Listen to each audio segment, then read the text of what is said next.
मैं हूं Shashank BHU sir बाबू। आज मैं आप लोग को बताने वाला हूं कि आपको बिहार बोर्ड 12th का एग्जाम 1 तारीख से है और इसमें आपको कैसे लिखना है कि आपकी कॉपी एक टॉपर की तरह चेक हो। जैसे एक टॉपर की कॉपी चेक होती है वैसे ही आपकी भी कॉपी चेक हो। पूरा भी बताऊंगा, पूरा लास्ट तक आप बने रहो। अगर मैं चैनल सब्सक्राइब नहीं किया तो कर लो, क्योंकि 12th के एग्जाम के बाद आपको इसी चैनल पे कंपटीशन की तैयारी जीके जीएस का एक ब्रांडेड लेवल का क्वेश्चन करवाऊंगा इसी पे, समझ गए ना।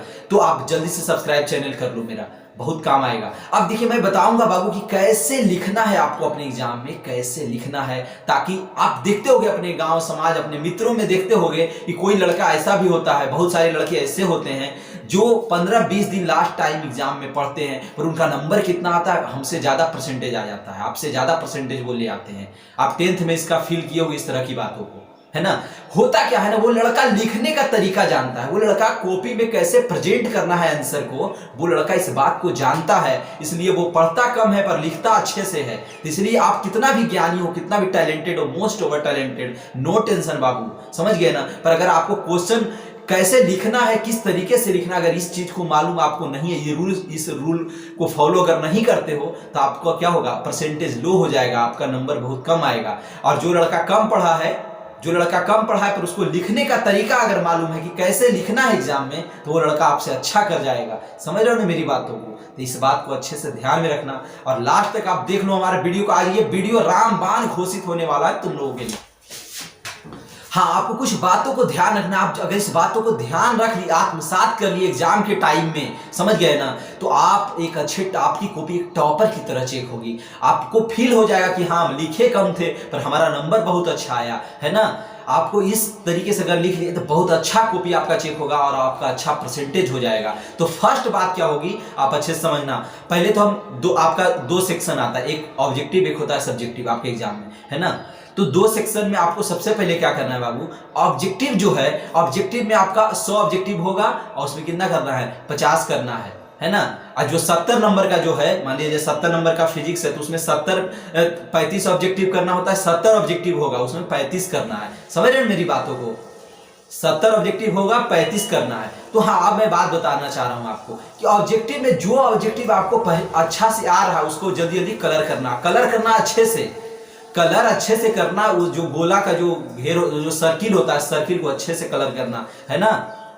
और बात देखो, और उसमें जो रजिस्ट्रेशन नंबर, रोल नंबर, ये सब जो भरना होता है वो सबको अच्छे से भरना। अगर अच्छे से नहीं भरे बाबू, आपकी कॉपी क्या हो जाएगी, डिसमिस हो जाएगी, रद्द हो जाएगी, कैंसिल हो जाएगी। आप कितना भी अच्छा लिख लो, सब बेकार हो गया। इसलिए रजिस्ट्रेशन नंबर, रोल नंबर वगैरह सब अच्छे से भरना। इस पे भी एक वीडियो बना दूंगा, अगर आप कमेंट करोगे तब मैं वीडियो बना दूंगा। आप जल्दी से कमेंट में करो, इस पे भी कैसे कलर करना है, कैसे लिखना है ना, सारा कैसा आपका कॉपी मिलता है आपके सब्जेक्टिव के लिए, सब कहोगे तो हम जल्दी से उस पे भी वीडियो बना देंगे। कमेंट करोगे तब करूंगा, नहीं तो नहीं। मुझे ये सब पे ज्यादा शौक नहीं है वीडियो बनाने का, मुझे सिर्फ पढ़ाने का मतलब होता है, समझ गए। तो अगर आप कमेंट करोगे तो आपके हित के लिए, आपकी भलाई के लिए एक वीडियो उस पर बना दूंगा कि कैसे आपको कलर वगैरह करना है। जल्दी जल्दी नीचे कमेंट करो फटाफट। अगर वीडियो लाइक नहीं हो तो जल्दी लाइक करो इस वीडियो को और चैनल सब्सक्राइब कर लो। 12th क्लास के बाद भी इस चैनल पे आपको बहुत कुछ मिलने वाला है। कंपटीशन की तैयारी करवाऊंगा, BHU का तैयारी करवाऊंगा, है ना। तो आप लोग जीके जीएस का तैयारी इसी चैनल पे होगा, ठीक है। हाँ, तो अब बात करते हैं बाबू कि आपको अपने एग्जाम में ऑब्जेक्टिव का तो बता दिया। जो जो ऑब्जेक्टिव आपको पहले आता है उसको अच्छे से पहले कलर कर लेना। मान लीजिए 20 आ रहा है और ज्यादा नहीं आ रहा है, मान लिया जाए, तो इधर जो से ताक झाक अपना करना हो तो सब तो चलता ही चलता है एग्जाम में आपके, आप भी जानते हो इस बात को। तो वो सब ताक झाक करना, ताक झाक करके एकदम कन्फर्म। अगर फर्स्ट डे आपका फिजिक्स है तो अच्छे से कर लेना, केमिस्ट्री अगर है, किसी का बायोलॉजी है, तो ये सब चीजों को अच्छे से करना, है ना। ऑब्जेक्टिव जो है आपका, अगर बच्चे 35 में 35 अगर सही हो जाता है तो समझ जाओ कितना अच्छा होगा। 70 रहता है उसमें 35 करना है, आराम से हो जाएगा, कोई टेंशन। अब बात हम बाबू करते हैं सब्जेक्टिव पे। सब्जेक्टिव में सबसे ज्यादा टेंशन होता है बच्चों को। सब्जेक्टिव में क्या करना आपको मैं बता दूं। सब्जेक्टिव में क्या होता है, सब्जेक्टिव में क्वेश्चन 2-3 तरीके से पूछे जाते हैं। एकदम पूरी बातों को आप ध्यान से देखना, यही पे मेन पॉइंट है। यहीं से आपका कॉपी जो होगा एक टॉपर की तरह चेक होगा। यही चीज ऑब्जेक्टिव में तो किसी तरह से कलर कर लोगे, काम चलेगा, पर सब्जेक्टिव में लिखना कैसे है इसको कोई नहीं जानता, ना कोई, बहुत कम टीचर इस बात को बता पाते हैं। तो आप अच्छे समझना, मैं आपको पूरी बातों को समझा दूंगा।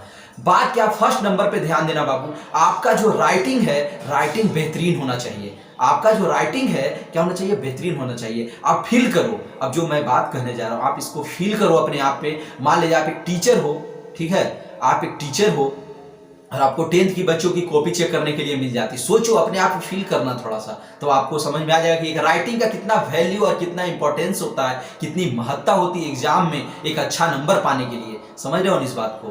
तो 10वां क्लास का अगर बच्चा का कोई 10th क्लास 9th क्लास का बच्चा को अगर कॉपी आपको मिल जाता है कोई किसी लड़के का, उस लड़के का राइटिंग खराब है, उस लड़के का लिखा बहुत अच्छे से, आंसर क्वेश्चन आंसर बहुत अच्छा किया है, एकदम सही से उत्तर दिया, पर राइटिंग अगर खराब है तो जहां आपको 5 नंबर देना होता है वहां आप 3 नंबर दे करके निकल जाते हो।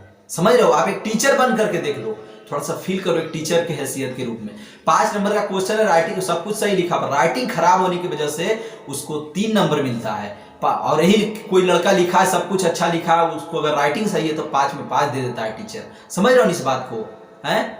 तो यही बात है, अगर आपका राइटिंग सही है ना बाबू, तो आपका क्वेश्चन थोड़ा सा अच्छा से नहीं भी लिखोगे ना आंसर, तो आपको पूरा का पूरा नंबर मिलेगा। राइटिंग क्या होता है, टीचर को अट्रैक्ट करता है। समझना मेरी बात को। अगर अच्छा लग रहा है हमारा वीडियो तो कमेंट करो, ये गुड सर कमेंट करो जल्दी जल्दी, कैसा लग रहा है, जो हम बात बता रहा हूं सही है या नहीं, आपको अच्छा लग रहा है कि नहीं मेरी बात, जल्दी जल्दी कमेंट करो नीचे। ये एक बात होगी कि राइटिंग आपका बेहतरीन होना चाहिए, ताकि आपका एग्जामिनर खुशी दिमाग उसको मतलब राइटिंग देखे तो खुश हो जाए, दिल उसका खुश हो जाए, है ना।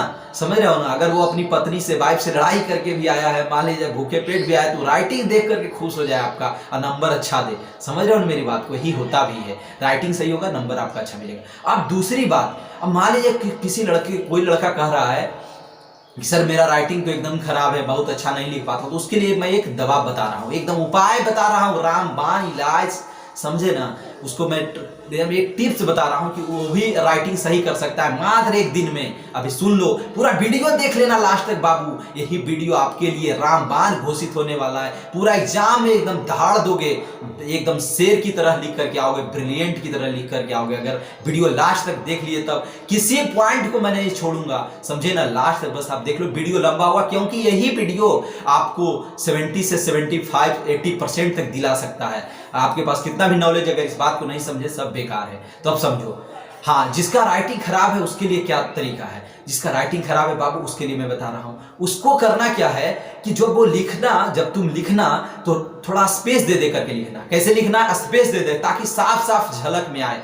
आपका राइटिंग खराब है, नो टेंशन, आप इतना दूरी बना बना करके लिखना, स्पेस बना बना करके, ताकि कॉपी आपका क्या होगा, साफ साफ दिखेगा। और समझ रहे हो ना। और क्वेश्चन भी क्या हो जाएगा, क्वेश्चन का आंसर आपको कम भी आता है तो आप जब दूर में लिखोगे तो आंसर बड़ा हो जाएगा, जिससे आपको क्या होगा, टीचर समझेगा बहुत अच्छा लड़का है। समझ गए ना। अब आपको फुल में फुल मार्क्स मिल जाएगा, 5 नंबर का तो 5 में 5 मिलेगा। समझ गए मेरी बात को। अगर इंग्लिश में लिखना है, हिंदी में लिखना है, व्याख्या लिखना है, तो इसी तरह से लिखना है, फैला फैला करके, समझे ना। और देखो, अब ये बात बता दी कि राइटिंग सही इस तरह से लग जाएगा। आपका राइटिंग खराब है तो दूरी बना के लिखो तो राइटिंग सही हो जाएगा। अब दूसरा पॉइंट बताने वाला हूं, समझना मेरी बात को। अब क्या करना बाबू, जब आप लिखना तो जैसे पहला क्वेश्चन का आंसर आ रहा है, अब दूसरा का मान लीजिए नहीं आता, होता है ना कि 10 क्वेश्चन दिया उसमें 5 करना है, होता है ना इस तरह से। 10 क्वेश्चन है, देखो पूरा अच्छे से बता रहा हूं, इसलिए थोड़ा टाइम लगेगा, पर आपके लिए है, ये समझ लोगे आप टॉपर हो जाओगे। समझे ना। हम अपने टाइम एग्जाम में दिए थे, इस तरह की चीजों को मैं फॉलो किया था। उस समय हमारे टाइम में तो ऑब्जेक्टिव भी नहीं था, सिर्फ सब्जेक्टिव होता था। उस टाइम में हमारा 78% आया था 12th के एग्जाम में। समझ गए ना जी। उस टाइम में ऑब्जेक्टिव था ही नहीं, सिर्फ सब्जेक्टिव चलता था। समझ गए। तो उस समय हमारा आया था 78%, जबकि कोई लड़का बिहार बोर्ड में 78% नहीं ला पाता था, टॉपर कहलाता था 78। उस समय टॉपर ही गया था लगभग 84%। समझ गए। और उसमें 78 मेरा आया था। तो अब आओ, ये सब तरीका इसलिए मैं आपको बता रहा हूं कि आप लोग अगर ऐसे करोगे हो जाएगा। बताओ, कमेंट करो कैसा लग रहा है। अब दूसरा तरीका कि मान लीजिए पहला क्वेश्चन आगे आप लिख दिए, दूसरा क्वेश्चन आपको नहीं आ रहा है, तो तीसरा क्वेश्चन लिखना। समझ गए। तीसरा लिख दो फटाक से वहीं पे। मान लीजिए कि अब तीसरा जब लिखे तो तीसरा के बाद लग रहा है कि अब दूसरा आ रहा है, एक सीक्वेंस में लिखना। आंसर क्या करना है, एक सीक्वेंस में लिखना, ताकि चेक करने वाले को इजी होता है। समझ गए ना। ये ना कि पहला लिखा फिर तीसरा लिखा, उसके बाद दूसरा लिख रहा है, फिर 7वां लिख रहा है, फिर चौथा लिख रहा है क्वेश्चन। ऐसे करके लिखोगे तो टीचर क्या होता है, गुस्सा जाता है, उसको क्वेश्चन बार बार देखना पढ़ना पड़ता है। समझ गए। इसलिए एक सीरीज में लिखना है, सीरियली नंबर में लिखना आंसर। समझ गए बात मेरा। ये हो गया 2 बात। अब तीसरा बात बाबू, पैराग्राफ बदल बदल के लिखना एकदम। ये देखिए ये बात जो है ना, ये पॉइंट आपको एकदम बेहतरीन बना देगा, आपका कॉपी को अट्रैक्टिव बना देता है, टीचर खुश हो जाता है ना। क्या करना है, तीसरी बात समझना अच्छे से। तीसरा में आपको क्या करना है, पैराग्राफ चेंज करना, 3-3 4-4 लाइन पर ही पैराग्राफ बदल बदल के लिखना। चाहे वो आपका केमिस्ट्री हो, चाहे फिजिक्स हो, चाहे मैथ का तो नहीं कहूंगा, मैथ का तो दूसरा पैटर्न होता है, चाहे वो आपका बायोलॉजी हो, चाहे वो आपका हिंदी हो या इंग्लिश हो, समझ गए ना। पैराग्राफ बदल बदल के 4-4 लाइन पे पैराग्राफ बदल दो, उससे क्या होता है, चीजें स्पष्ट दिखती है टीचर को। ये ना कि एक बार में 10 लाइन लिख दिए लगातार, तो उसमें क्या होता है, टीचर को समझ में भी नहीं आता है कुछ कि क्या लिखा है। पैराग्राफ बदलते जाना, समझ रहे हो ना। व्याख्या लिखना है तो उसमें पैराग्राफ थोड़ा बदल दो, 2 पैराग्राफ बदल दो, समझ गए, 2-3 पैराग्राफ में बदल दो। 5 नंबर का क्वेश्चन है तो उसमें क्या करो, 3-4 पैराग्राफ बदलो, 4-4 लाइन पे पैराग्राफ बदलते जाओ, उससे चीजें स्पष्ट दिखती है, समझ रहे हो ना। टीचर डायरेक्ट दिखता है, उससे कॉपी आपका अट्रैक्टिव हो जाएगा, फुल में फुल 5 में 5 नंबर मिल जाएगा, समझ गए। 2 नंबर का अगर है तो 2 में 2 दे देगा टीचर। हाँ, अब बात मैं करता हूं, अब जो बात करता हूं, वहां पे शब्द का भी ध्यान रखना। आपके एग्जाम में लिख देगा कि 50 शब्द में उत्तर देना है, 250 शब्द में उत्तर देना है। मान लिया कोई निबंध है, निबंध कहेगा हिंदी में 250 शब्द में उत्तर दे, तो 250 शब्द थोड़ा सा ध्यान देना। 250 शब्द मतलब 1.5 से 2 पेज जाएगा, तो 1.5 से 2 पेज ही लिखना, ज्यादा नहीं लिखना, ज्यादा लिखो गड़बड़ा जाएगा, नहीं कम लिखना है, समझ गए। और स्पेस बना बना करके लिखना, राइटिंग बेहतरीन बनाकर फुल में फुल मार्क्स मिल जाएगा। अब बात बता देते हैं बाबू, अब मान लीजिए कोई पेंसिल भी लेकर के जाना, कोई आपको कोई पॉइंट लग रहा है, जैसे मान लिया जाए कोरोना वायरस, जो कोरोना वायरस है आपका, कोरोना वायरस पे तो आप निबंध और एसे, निबंध मतलब निबंध जो है, एसे और लेटर दोनों का पीडीएफ मैं दे दिया हूं, दोनों को आप अच्छे से याद कर लेना, अच्छे से पढ़ के पक्का आएगा इस बार। स्टोरी ऑफ इंग्लिश, इंग्लिश में स्टोरी ऑफ इंग्लिश अच्छे से पढ़ के जाना, 15 नंबर यहीं से आने वाला है। और फिर देखो लेटर, ये हिंदी इंग्लिश दोनों में राइटर जो है, मतलब आगे जो आपका पढ़ना होता है राइटर, और उसका जो चैप्टर का नाम होता है, राइटर और चैप्टर का नाम दोनों आप अच्छे से याद करना, 10 से 20 नंबर यहीं से आ जाएगा आपका। तो ये सब तरीका है, अच्छे से पढ़ लो, आपका कंफर्म नंबर हो जाएगा। मैथ में फॉर्मूला वगैरह सब याद कर लो, मैथ में बाबू फॉर्मूला वगैरह सब याद कर लो, उसी से आएगा, देख लेना मैथ में फॉर्मूला ज्यादा क्वेश्चन नहीं आएगा। फिजिक्स में डायमेंशन याद कर लो, फिजिक्स में जितना सूत्र वगैरह है ना, डायमेंशन याद कर लो, ये सब, और जितने भी फिजिक्स में सूत्र हैं, फॉर्मूला सब याद कर लो, वही सब आएगा। केमिस्ट्री में सारा केमिकल बॉन्डिंग रिएक्शन सब याद कर लो, वही सब आएगा, समझ गए ना। एलिमेंट नेम ये सब अच्छे से पढ़ लो, और मेटल जो पीरियोडिक टेबल को अच्छे से याद कर लो, ये सब ज्यादा क्वेश्चन इस बार आने वाला है, समझ रहे हो ना। अब बात हम करते हैं कि लिखने का तो बता दिए कैसे कैसे लिखना है। अब एक और बात बताऊंगा कि जो भी पॉइंट आपको लग रहा है, पॉइंट बाय, जैसे मान लीजिए किसी चीज को आप लिख रहे हो तो हाँ अंडरलाइन कर देना पेंसिल से, पेंसिल से अंडरलाइन करना जरूर। पेंसिल जो चीज जो पॉइंट जैसे आप लिख रहे हो, आंसर लिख रहे हो, मान लीजिए जाए आपको जो पॉइंट ज्यादा नहीं होता, हाईलाइटर क्या हम लोग यूज करते हैं, हम लोग एग्जाम में हाईलाइटर कब यूज करते हैं, जो पॉइंट ज्यादा मतलब इंपॉर्टेंट होता है उसको हम लोग क्या करते हैं, हाईलाइट करते हैं। उसी तरह से पेंसिल से बीच बीच में अंडरलाइन करना, इस तरह के करो तो टीचर का ध्यान डायरेक्ट आपका अंडरलाइन पेंसिल पे जाएगा। एकदम आप लोग डरना मत पेंसिल यूज करने में, क्योंकि पेंसिल यूज कर सकते हो आप लोग, समझ गए। जब मान लीजिए कोई आंसर लिखे आप, लग रहा है ये पॉइंट एकदम बहुत इंपॉर्टेंट है, तो उसको क्या करना, 2-3 लाइन को अंडरलाइन कर देना। उससे एग्जामिनर जो आपका कॉपी चेक करेगा, उसका दिमाग डायरेक्ट कहाँ जाएगा, वही पेंसिल से जो अंडरलाइन किया वहां, तो उसको लगेगा कि हाँ ये लड़का बहुत अच्छा से लिखा है और एकदम नोट करा दिया है।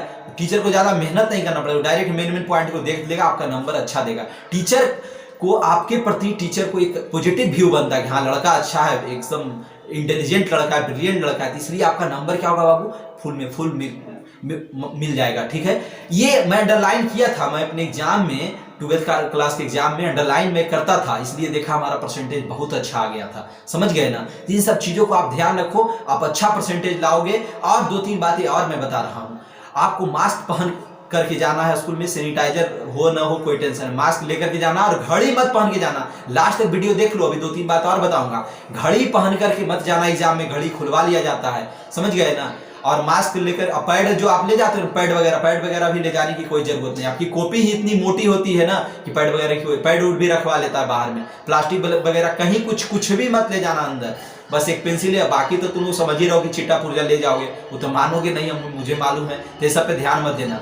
तब हो सकता है आप अगर धरा गए बाबू, चीटिंग करते पकड़ा गए, तो आपका जीवन क्या हो जाएगा, व्यर्थ हो जाएगा, 1 साल 2 साल बर्बाद हो जाएगा, समझते। इसलिए आप लोग थोड़ा सा इस पे ध्यान रखना, एकदम स्वच्छ रूप से जाओ, तैयारी के साथ जाओ। अब क्या कुछ भी हो जाए वो एग्जाम में वो थोड़ा बहुत चीटिंग चलता है, आसपास में आप लोग का सब हो जाएगा। चिट्टा पुर्जा मत लेकर के जाना, समझ गए ना। वहां अगर कहीं से मिल जाता है तो देख दाख करके लिख लेना, पर तुम मत लेकर के जाना, सारा गाइडलाइन दे दूंगा।